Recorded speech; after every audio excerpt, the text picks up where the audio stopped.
Je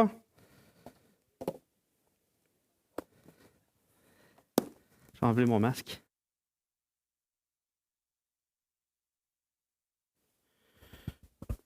D'un sujet tout spécial qui va aller un peu avec aussi le départ de Timothée de la maison familiale pour une nouvelle vie. C'est des choses qu'on vit dans notre vie. Mais je vais vous raconter une histoire. C'est une histoire vraie. C'est l'histoire d'un couple qui s'aimait beaucoup. Donc, ce couple-là ont décidé de se marier. Ils ont eu des enfants. Et au fil des années, ils ont développé une belle chimie. Ils étaient un couple qui était vraiment fusionnel. Ils faisaient tout ensemble. Et tout ce qu'ils faisaient était pour l'autre. Ce que chacun faisait, il le faisait pour l'autre.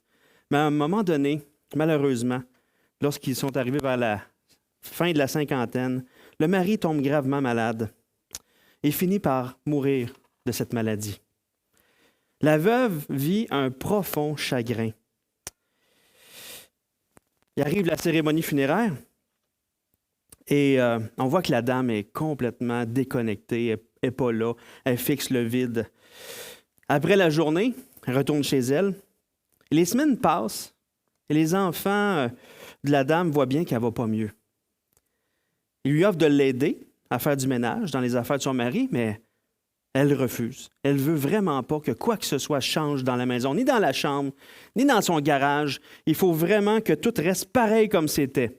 Il faut vraiment que rien soit changé, que tous les outils de son mari dans le garage soient vraiment à l'endroit où il les a laissés. Les enfants la respectent là-dedans, mais ils espèrent que le temps va faire son œuvre et qu'elle va avancer tranquillement dans le deuil.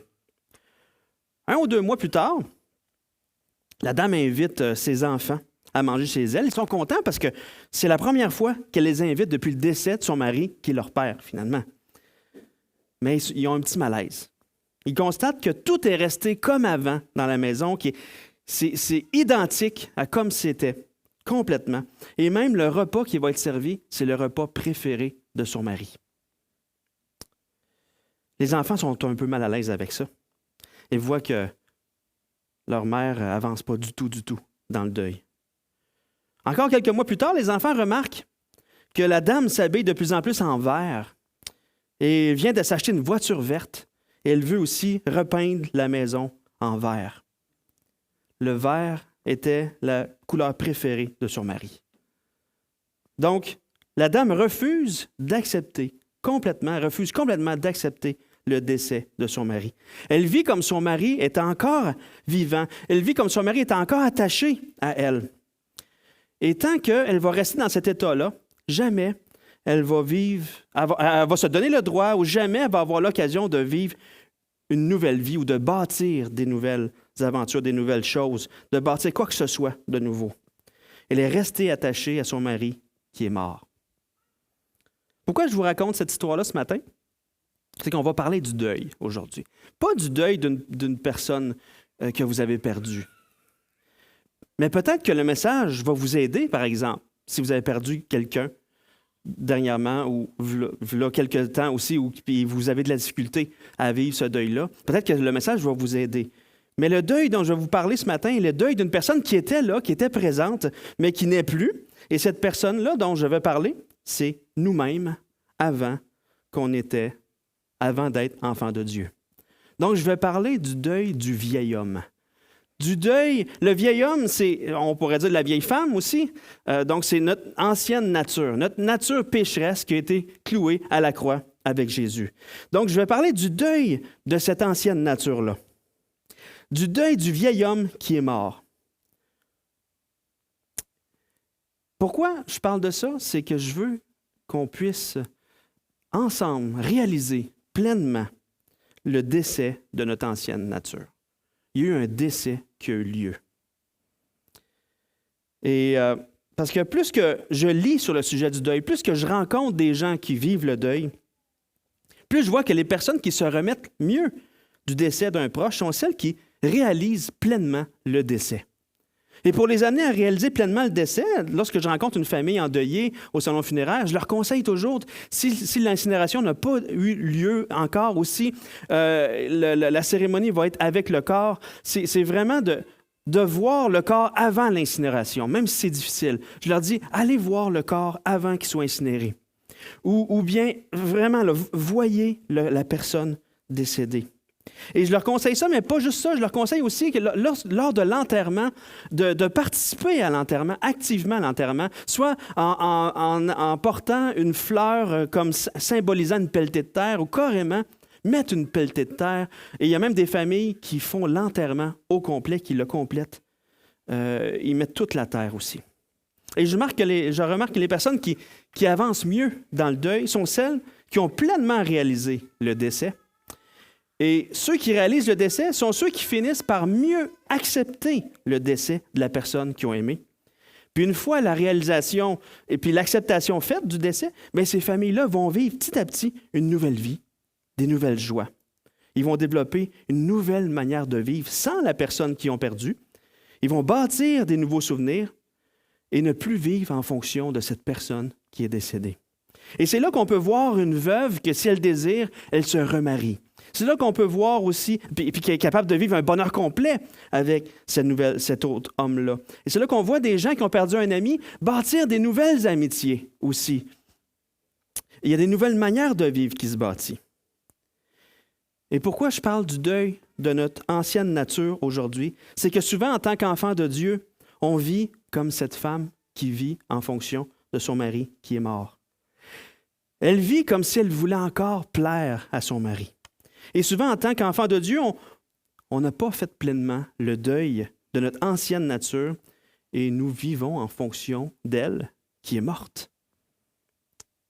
On agit encore comme si elle était vivante et on agit selon ses vieux réflexes. Et souvent, lorsqu'on vit avec un péché dans notre vie et qu'on tombe constamment dans ce péché-là, c'est qu'on vit comme si notre ancienne nature était encore vivante. Et ce matin, je ne veux pas parler des 5 étapes ou des 7 étapes sur le deuil qu'on voit dans la littérature sur le deuil, mais on va voir ensemble simplement de 3 étapes très simples qu'on retrouve dans Romains 6, versets 1 à 14. Et les 3 étapes sont la réalisation du décès, l'acceptation du décès et le développement de la nouvelle vie. Donc aujourd'hui, on fait une cérémonie funéraire. C'est ça qu'on fait ensemble. On va réaliser ensemble le décès de notre vieille nature. On va travailler ensemble à l'accepter pour regarder de vivre une nouvelle vie d'une nouvelle manière. Donc, lisons ensemble Romains 6, versets 1 à 14. Que dirons-nous donc? Demeurerions-nous dans le péché afin que la grâce abonde? Loin de là. Nous qui sommes morts au péché, comment vivrions-nous encore dans le péché? Ignorez-vous que nous tous qui avons été baptisés en Jésus-Christ, c'est en sa mort que nous avons été baptisés. Nous avons donc été ensevelis avec lui par le baptême en sa mort, afin que comme Christ est ressuscité des morts par la gloire du Père, de même nous aussi nous marchions en nouveauté de vie. En effet, si nous sommes devenus une même plante avec lui par la conformité à sa mort, nous le serons aussi par la conformité à sa résurrection. Sachant que notre vieil homme a été crucifié avec lui, afin que le corps du péché fût détruit, pour que nous ne soyons plus esclaves du péché. Car celui qui est mort est libre du péché. Or, si nous sommes morts avec Christ, nous croyons que nous vivrons aussi avec lui. Sachant que Christ, ressuscité des morts, ne meurt plus, la mort n'a plus de pouvoir sur lui, car il est mort. Et c'est pour le péché qu'il est mort une fois pour toutes. Il est revenu à la vie et c'est pour Dieu qu'il vit. Ainsi, vous-même, regardez-vous comme mort au péché et comme vivant pour Dieu en Jésus-Christ. Que le péché ne règne donc pas dans vos corps mortels et n'obéissez pas à ses convoitises. Ne livrez pas vos membres au péché comme des instruments d'iniquité, mais donnez-vous vous-même à Dieu comme étant vivants de mort que vous étiez et offrez à Dieu vos membres comme des instruments de justice. Car le péché n'aura point de pouvoir sur vous, puisque vous êtes non sous la loi, mais sous la grâce. Avant de rencontrer Jésus, on était des personnes qui vivaient selon les désirs de notre chair. On était ces personnes-là. On ne pouvait pas faire autrement. On ne pouvait pas. On était des pécheurs par nature. C'était notre nature qui était de péché. On était des personnes qui vivaient dans le péché, puis notre être intérieur désirait vivre dans le péché. Même si on avait la connaissance du bien et du mal, même si on avait cette loi morale qui existe, que Dieu a mis dans nos cœurs, qui veut nous amener à vivre d'une autre manière, mais on avait l'impossibilité d'y obéir complètement. C'était impossible pour nous. On n'était pas capable de faire le bien complètement. On vivait selon les désirs de notre chair, cherchant à les assouvir. Et on les assouvissait, ces désirs-là, parce qu'on n'avait ni la puissance, ni le désir d'y résister, parce que notre être intérieur était dépravé. On était une ruine spirituelle. C'est ce qu'on était. C'est quelque chose, hein? Et c'est ce qu'on voit dans Éphésiens 2, 3. 2, verset 3. « Nous tous aussi, nous étions de leur nombre, et nous vivions autrefois selon les convoitises de notre chair, accomplissant les volontés de la chair et de nos pensées, et nous étions par nature des enfants de colère comme les autres. » Donc, c'est un passage qui est quand même difficile, qui est rough à entendre, mais c'est la réalité. Avant d'être un enfant de Dieu, on était par nature des enfants destinés à la colère de Dieu. Et si tu es ici ce matin ou bien tu écoutes de chez toi ou d'ailleurs et que tu n'es pas encore un enfant de Dieu, tu es encore quelqu'un qui agit selon cette nature pécheresse. Et la Bible dit que tu es encore sous la colère de Dieu. Donc, si tu es là ce matin, là, sache que nous autres aussi, on était là. Nous, on n'était pas meilleurs que toi. Mais Dieu nous a sortis de cette situation terrible-là. Donc, il y a un espoir pour toi aussi.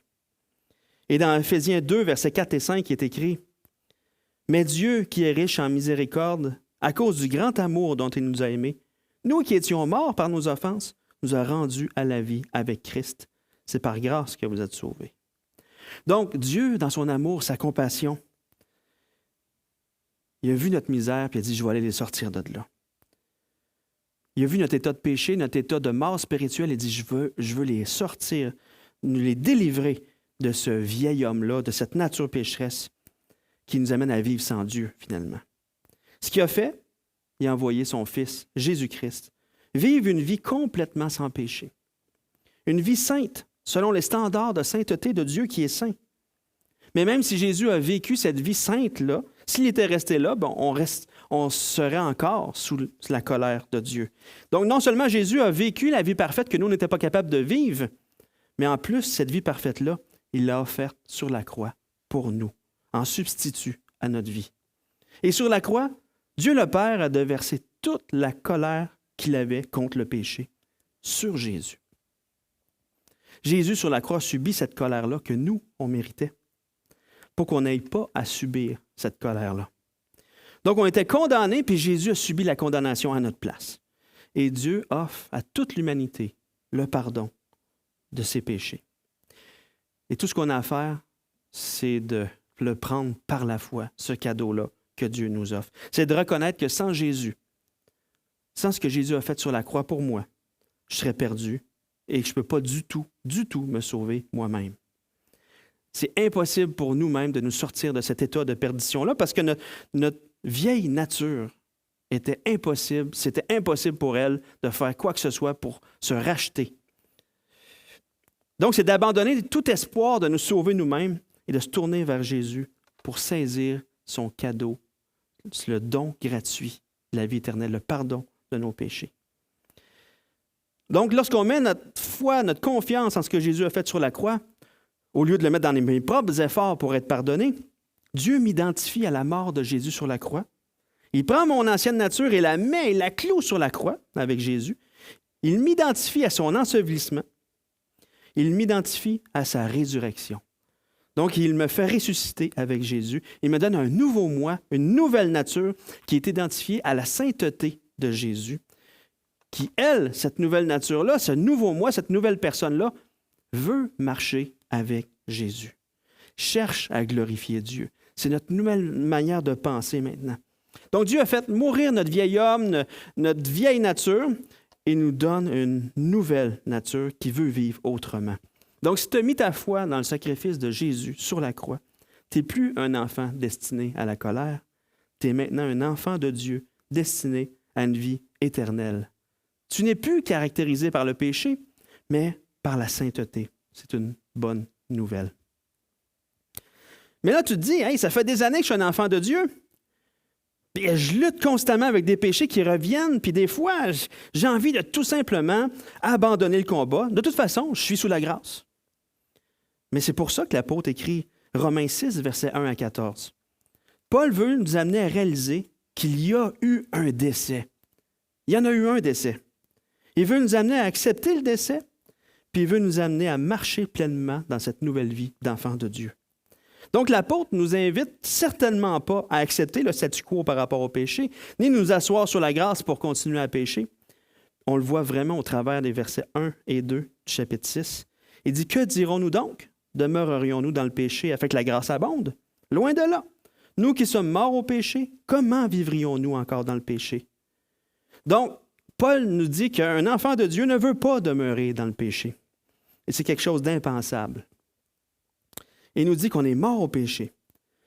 Paul nous amène à ne plus vivre dans le péché, mais à réaliser la réalité de notre mort. Souvent, lorsqu'on parle de l'Évangile, on va mettre l'accent sur notre nouvelle vie en Jésus-Christ. C'est super, la vie de Christ en nous, c'est parfait. Oui, c'est réel, elle est là. Mais avant de vivre selon cette nouvelle vie, on doit réaliser qu'on est mort, premièrement, avec Jésus. De réaliser qu'il y a eu un réel décès, le décès de notre ancienne nature. Et Paul le répète plein de fois dans le chapitre 6. Au verset 2, il dit « Nous qui sommes morts au péché ». Au verset 4, « Nous avons donc été ensevelis avec lui ». Au verset 6, « Sachant que notre vieil homme a été crucifié avec lui ». Au verset 8, « Or, si nous sommes morts avec Christ ». Donc, Paul répète constamment qu'on est mort. Lorsqu'on a saisi par la foi le pardon de Jésus, le pardon de Dieu pour notre péché, bien, ce jour-là, on est mort. Notre ancienne nature, elle est morte. Il y a eu un décès qui a eu lieu réellement. On pourrait mettre une pierre tombale avec notre nom, notre date de naissance, puis notre date de notre décès. J'ai trouvé une pierre tombale, c'est écrit Provencher dessus. J'ai ajouté François, septembre 79, décédé en décembre 88. Je suis mort ce jour-là. Chacun de nous qui avons mis notre foi en Jésus pourrions ériger un monument parce qu'il y a eu un décès. Mon ancienne nature est décédée avec Jésus. Donc, la première étape pour à vivre le deuil, pour vivre pleinement d'une autre manière, c'est de réaliser qu'il y a eu un décès. Il y a une réalité, notre mort a eu lieu. C'est difficile pour nous de réaliser notre mort parce qu'on est vivant. Physiquement, on est là, on est vivant. C'est difficile de réaliser. Pour réaliser, on doit constater le décès. Et comme je vous ai expliqué tantôt, lorsque je rencontre une famille qui vit le deuil, c'est d'amener à constater le décès en voyant le corps ou en participant à l'enterrement. Mais nous, lorsque Dieu a fait mourir le vieil homme, notre vieille nature, sur la croix avec Jésus, c'est il y a 2000 ans. On n'a pas vu le corps de Jésus mort. On ne l'a pas vu enseveli. On n'a pas participé, on n'a pas pu participer à l'enterrement physiquement. On ne l'a pas vu physiquement, donc c'est difficile de le réaliser. C'est difficile de constater le décès. Comment on pourrait constater physiquement notre décès? Avez-vous une idée? Dieu a pourvu un moyen physique pour nous amener à constater notre décès, le décès de notre vieille nature. C'est quoi? C'est le baptême. Le baptême est un moyen physique que Dieu nous a donné de constater physiquement notre décès. Notre baptême, c'est pas juste une cérémonie joyeuse. Oui, c'est joyeuse parce que c'est notre ancienne nature qui est morte, mais c'est une cérémonie funéraire parce qu'on est en train de démontrer que je suis mort. C'est de démontrer physiquement ce qui s'est passé dans mon cœur avec Jésus. Mon ancienne nature est morte. Et lorsqu'on se fait baptiser, on rentre en dessous de l'eau, on est en train de démontrer physiquement que j'ai été enseveli. Et on démontre physiquement que je suis ressuscité. Dieu a pourvu un moyen physique pour nous amener à réaliser notre décès. C'est pas merveilleux, ça? On est des êtres quand même qui ont besoin de ça pour avancer dans le deuil. Je trouve ça vraiment intéressant. Peut-être pas vous autres, là. Moi, oui. Donc, même Paul en parle, ignorez-vous que nous tous qui avons été baptisés en Jésus-Christ, c'est en sa mort que nous avons été baptisés. Nous avons donc été ensevelis avec lui par le baptême en sa mort, afin que comme Christ est ressuscité des morts par la gloire du Père, de même nous aussi nous marchions en nouveauté de vie.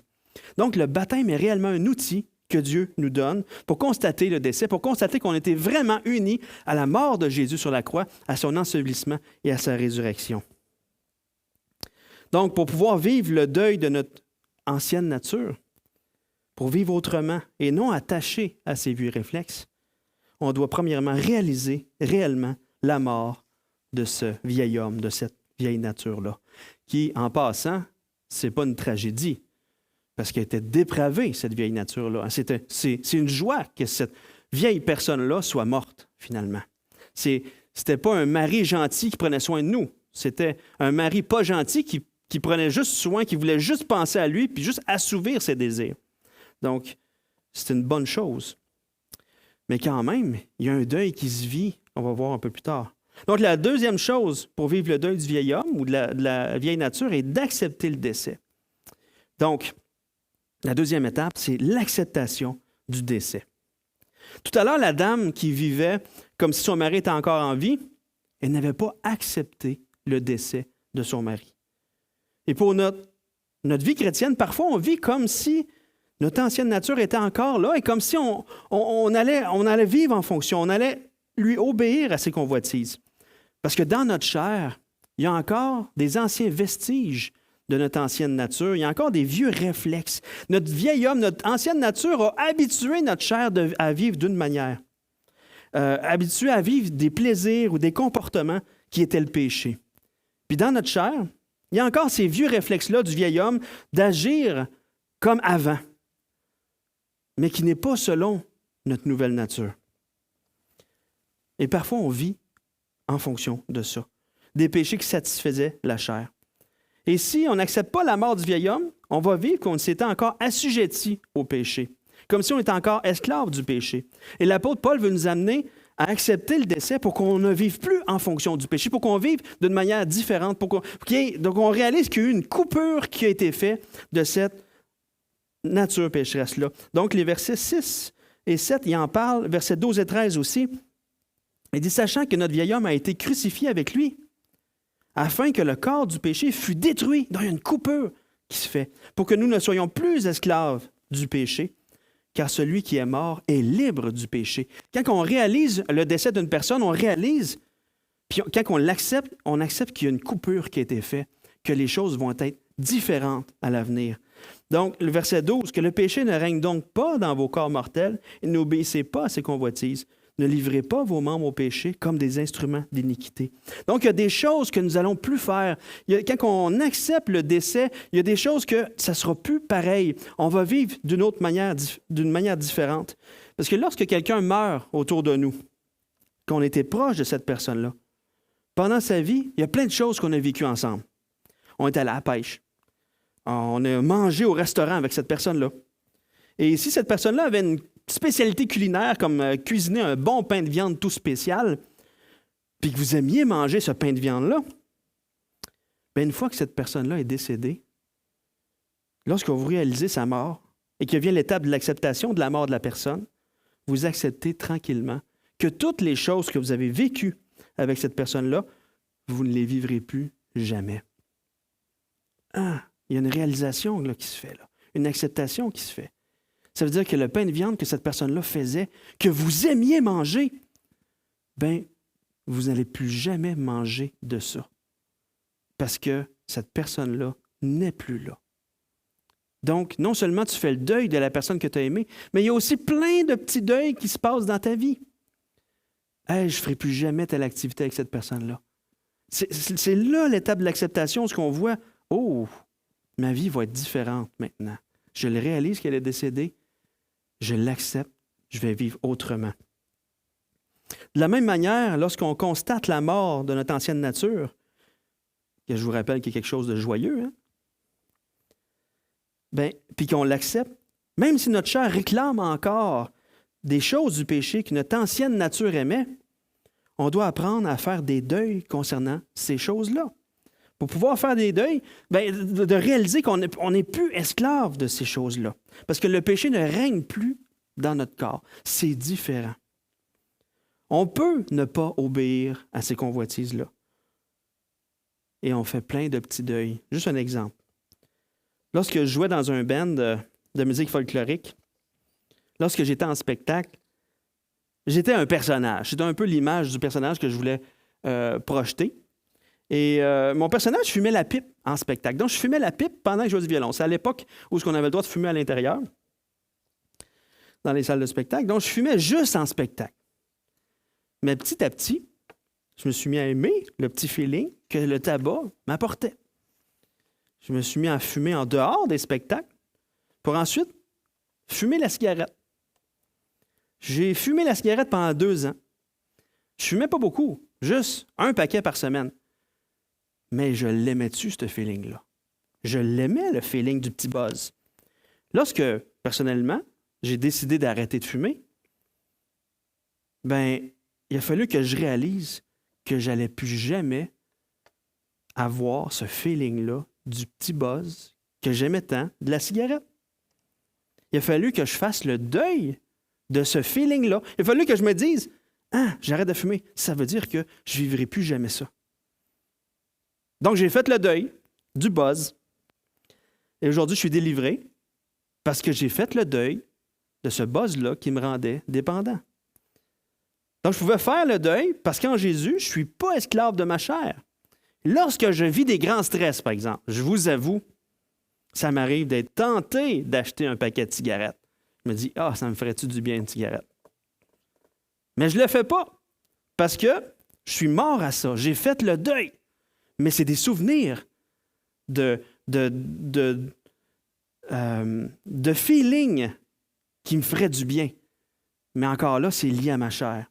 C'est lié à ce vieux souvenir-là.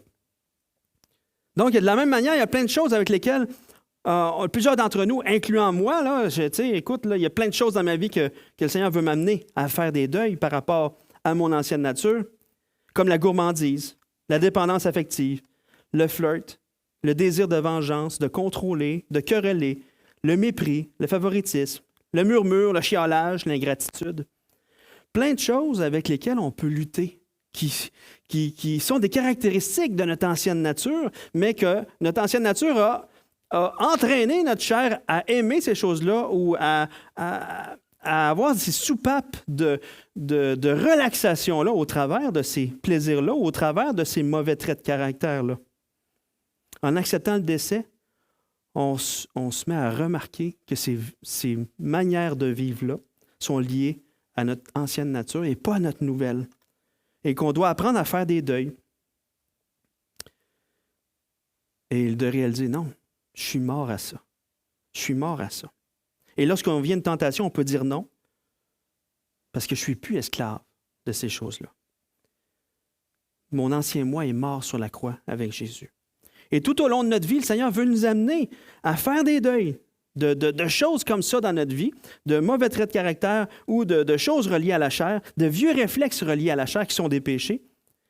Et c'est ça que ce processus-là que le Seigneur a entamé en nous s'appelle la sanctification. Donc cette croissance-là dans la sainteté qui se fait par la puissance de Jésus en nous. Et il nous amène là.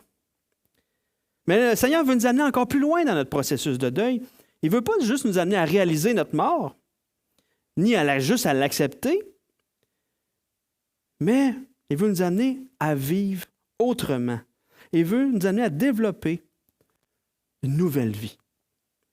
Et au verset 4 et 5, on voit « Comme Christ est ressuscité des morts pour la gloire du Père, de même nous aussi nous marchions en nouveauté de vie. En effet, si nous sommes devenus une même plante avec lui par la conformité à sa mort, nous le serons aussi par la conformité à sa résurrection. » Et au verset 8, « Nous croyons que nous vivrons aussi avec lui. » Au verset 11, « Et comme vivant pour Dieu en Jésus-Christ. » Au verset 13, « Mais donnez-vous vous-même à Dieu comme étant vivants de mort que vous étiez, et offrez à Dieu vos membres comme des instruments de justice. Donc oui, on est mort, mais après la réalisation du décès, puis l'acceptation du décès, il y a le développement de cette nouvelle vie-là. Notre vieil homme était uni au péché, notre nouvel homme est uni à Jésus. On vit maintenant une nouvelle histoire d'amour. Non seulement on n'utilise plus notre corps comme des instruments de péché, mais on offre à Dieu nos corps comme un instrument de justice. On bâtit avec le Seigneur une nouvelle vie, un nouveau style de vie. On développe avec lui des nouveaux réflexes qui sont plus liés au péché. Notre nouvelle nature qu'il nous a donnée, notre nouveau moi qui nous a fait ressusciter, désire connaître Jésus de plus en plus. Notre nouvel être régénéré veut se délecter de la présence de Jésus de plus en plus. Et vu que cette nouvelle vie est liée à Jésus, Jésus nous donne le désir et la puissance de mettre à mort les désirs de notre chair qui sont contraires à ceux de l'esprit. Jésus nous donne toute la puissance pour le faire, nous donne tous les outils pour le faire, parce que lui, il a réussi cette vie parfaite-là, au travers de plein de gens pécheurs. Et peut nous accompagner à vivre une vie qui lui ressemble de plus en plus. C'est ce que Dieu veut faire avec nous. Imaginez une femme qui se fait battre par un mari alcoolique, méchant, qui est dans un groupe de motards criminalisés. Okay? La pire situation. Malheureusement, cette dame-là, elle aime son mari. Elle vient de ce milieu-là, elle ne connaît pas autre chose que ce milieu-là de violence. Elle est à l'aise dans ce milieu-là, même si elle mange des claques. Parce qu'elle a de la drogue et de l'alcool à volonté aussi. Ça lui plaît finalement, pas de souffrir, mais d'avoir plein de choses reliées à ce milieu-là. Mais si ça continue comme ça et qu'il ne se passe pas quelque chose, elle va soit se faire tuer par son mari dans un excès de colère ou bien mourir d'une overdose. Ce style de vie qu'elle aime va finalement la tuer. Un jour, elle roule avec son mari sur une moto. Son mari conduit et elle est assise derrière lui, sur une route isolée. Et une voiture les dépasse tranquillement. Et les hommes dans la voiture sortent des fusils et tirent sur le mari de cette femme-là. C'est un règlement de compte qui est en train de se faire.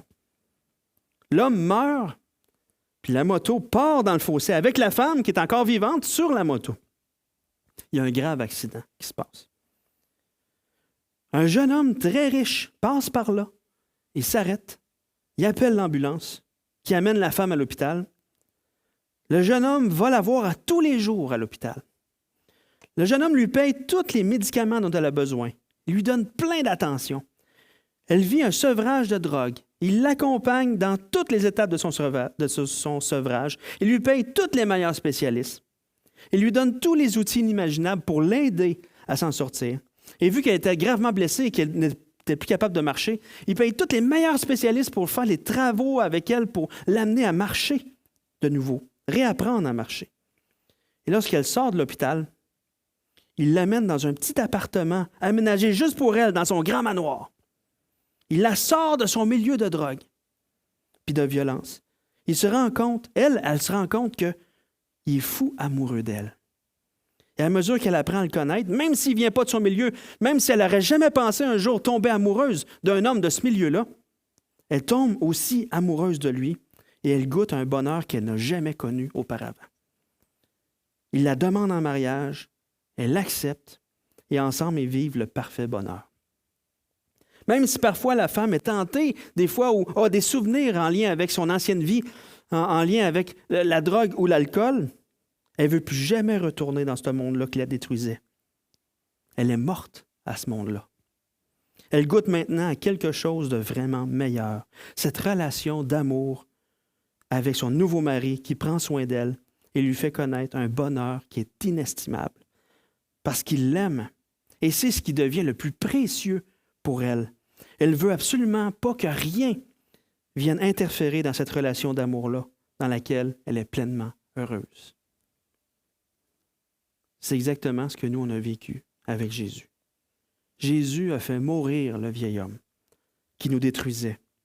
Jésus nous a sortis d'un monde qui nous détruisait. Et par amour pour nous, il nous donne tout ce qu'on a besoin pour ne plus retomber dans nos anciennes dépendances. À mesure qu'on apprend à le connaître, on découvre un bonheur qui grandit de plus en plus. On saisit tous les outils qu'il nous donne avec notre nouvelle vie en lui, et il nous amène à faire les deuils de désirs reliés à notre ancienne nature.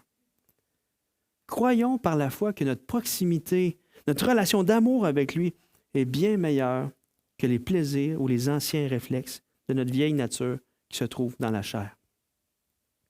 Et je vous laisse avec un verset, Colossiens 3, versets 1 à 5. « Si donc vous êtes ressuscités avec Christ, cherchez les choses d'en haut, où Christ est assis à la droite de Dieu. Affectionnez-vous aux choses d'en haut et non à celles qui sont sur la terre, car vous êtes morts et votre vie est cachée avec Christ en Dieu. » Je répète le verset 3, « Car vous êtes morts. » On pourrait mettre notre pierre tombale et notre vie est cachée avec Christ en Dieu. Quand Christ, votre vie, paraîtra, alors vous paraîtrez aussi avec lui dans la gloire. Faites donc mourir les membres qui sont sur la terre, l'impudicité, l'impureté, les passions, les mauvais désirs et la cupidité qui est une idolâtrie. Le Seigneur nous a fait passer par tout un processus pour nous amener à la vie. On puisse vraiment lui faire confiance et marcher avec lui dans tout ce qu'on peut vivre sur la terre. On n'est plus cette personne-là qui cherche à vivre selon le péché, mais on cherche maintenant, à cause de Jésus, à cause de la nouvelle vie qu'il a mis en nous, on cherche maintenant à vivre avec lui, pour lui et par lui. Prions. Seigneur, merci. Merci de ce que souvent on voit l'apôtre Paul nous amener à réaliser notre mort, qu'on est mort avec Christ. Seigneur, merci pour ce miracle que tu as fait sur la croix pour nous. Ce miracle de crucifier notre ancienne nature avec toi, Seigneur. Ce miracle d'avoir porté tous nos péchés. Ce miracle de nous avoir justifiés, de nous donner une nouvelle vie. Seigneur, merci. Qu'on puisse maintenant, avec toi, développer des nouveaux réflexes qui sont reliés maintenant à notre nouvelle vie avec toi. Seigneur, sachant que notre chair a de désirs contraires à l'esprit, qu'on puisse écouter ton esprit, se soumettre à ton esprit et pas à notre chair. Seigneur, on sait qu'un jour, on va être complètement délivrer notre chair parce qu'un jour, on va être glorifié. On va avoir un nouveau corps qui n'aura plus ces désirs-là, Seigneur. Merci pour ce jour glorieux, lorsque tu vas apparaître, lorsque tu vas revenir, Seigneur. Et en attendant, donne-nous de fixer les regards sur toi et de réaliser à chaque jour qu'on est mort avec toi sur la croix, mais qu'on est vivant, ressuscité avec toi, Seigneur. Amen.